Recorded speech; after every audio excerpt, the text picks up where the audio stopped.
Okay, picture this, a centuries-old marriage tradition colliding literally head-on with the digital age. Today, we're diving straight into a fascinating explainer where we head to a really unique event in Bulgaria. It's a place where an ancient clan gathers to negotiate marriages, but as we're going to see, the modern world is closing in fast from absolutely every direction. Here is our roadmap for the journey. First up, the Slowed bride market. Then, tradition clashes with modernity. Third, we'll dig into the economics of marriage. Fourth, we'll tackle poverty, health, and isolation. And finally, a disrupted ancient tradition. All right, let's jump right into part one, the Slowed bride market. I want to introduce you to 17-year-old Tenny. He says, I'm an only son, I will respect tradition, and will most certainly marry a Slowed girl. We also meet 21-year-old Maria. Both of these young people are gearing up for the Bachkovo bride market. And the wild thing here is that despite having smartphones, using Facebook to flirt, and, living in the 21st century, their futures are still heavily dictated by this intense, deep-seated traditional duty to their families. So who exactly are the Kalajiji? Well, they're a scattered but fiercely insular community of about 18,000 people. Historically, they were traveling tinsmiths, wandering from village to village repairing copper pots. Today, they're spread all over Bulgaria, but they remain strictly bound by conservative endogamous marriage customs. And if you're not familiar with the term, endogamous basically just means they marry exclusively within their own clan. Getting ready for this annual late summer market is honestly a completely fascinating mix of modern fashion and ultra-strict traditional expectations. The young women have to wear brand new outfits, which means trendy high heels, rhinestones, short skirts, the whole 9 yards. But underneath that modern styling is a rigidly enforced requirement, mandatory virginity. If a young woman loses her virginity before marriage, her reputation is totally ruined. There's also this really intense makeup process. Tradition dictates the girls powder their faces heavily to appear as light-skinned as possible. It is a massive production before they even set foot near the actual market at the Bachkovo monastery. Which leads us perfectly into Section 2, Tradition Clashes with Modernity.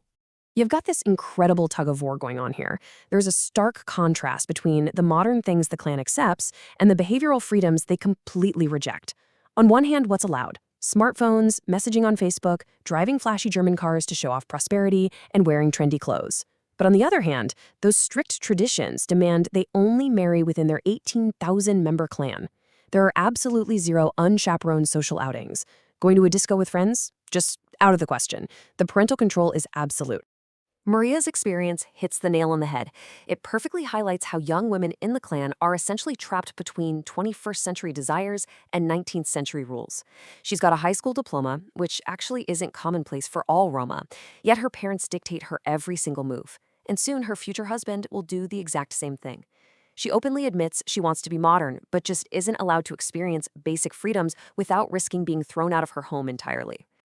Let's keep moving. Section 3, the economics of marriage. Now, you're probably wondering how money factors into this whole authorized flirting and speed dating ritual. Because yes, money definitely exchanges hands, and it's a fundamental part of securing a marriage here. 10,000 euros. Yep, you heard that right. A highly sought-after bride with a pristine reputation can command a dowry of up to 10,000 euros. Basically, the prettier the girl and the more intact her reputation regarding her virginity and her family standing, the more she costs. This is a substantial chunk of change, and it's paid by the groom's family directly to the bride's parents before any wedding can take place. To really understand the money, we have to look at how their entire economy has shifted. The old Kalajiji economy, it's practically gone. Today, maybe 3% of an older man's income comes from traditional tinsmithing. People just don't use copper pots like they used to, right? So men like Tenny's uncle Mitko had to pivot. They went from traveling village to village to putting down roots in established houses. They shifted from repairing copper pots with acid to using their metalworking skills to install roof guttering. And the younger generation, like Tenny, are studying entirely different fields like forestry. They've modernized how they make a living, which fundamentally changed their traditional nomadic lifestyle. But here's the catch. Despite these massive economic shifts, the older generation is absolutely terrified of cultural erasure. Uncle Mitsko is blunt about it. If a daughter of his wanted to marry someone from outside the clan, he would do everything in his power to prevent it. He wants tradition upheld, period.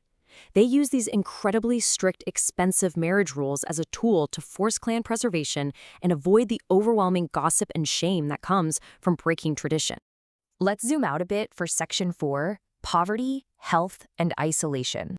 The economic backdrop here is staggering. In the Stara Zagora Roma district, where a lot of the Kalaji are navigating life, there is an 80% unemployment rate. 80%! Many people are living on the outskirts of the city in conditions that frankly resemble slums, struggling every single day just to find work and put food on the table. Because of these harsh conditions, an NGO director, a Roma man named Gancho Ilv, is literally sending medical vans into the community to take blood samples. It's a tough situation. Those strict rules about marrying exclusively within the small clan, well, they've resulted in severe genetic diseases, including disorders of the peripheral nervous system, epilepsy, and muscular dystrophy. Throw in makeshift streets without proper water or sewage systems, and you're looking at a reality where 15% of the population suffers from hepatitis, AIDS, or tuberculosis, almost all without any health insurance. And the young women, they're facing what's essentially a double burden of discrimination. Because of the strict virginity and isolation rules, they are completely cut off from the broader society.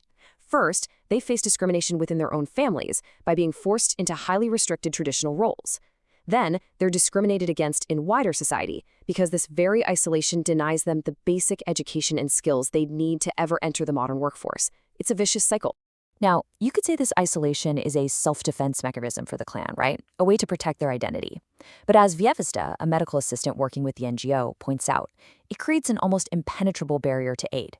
Because they reject outside opinions so fiercely, simply delivering basic medical care or trying to advocate for these women becomes incredibly, incredibly difficult. All right, let's get back to the main event for our final section, Section 5, a disrupted ancient tradition. Here's how the big day of the market actually unfolded. Morning hits, and it's all about the elaborate makeup and brand new clothes.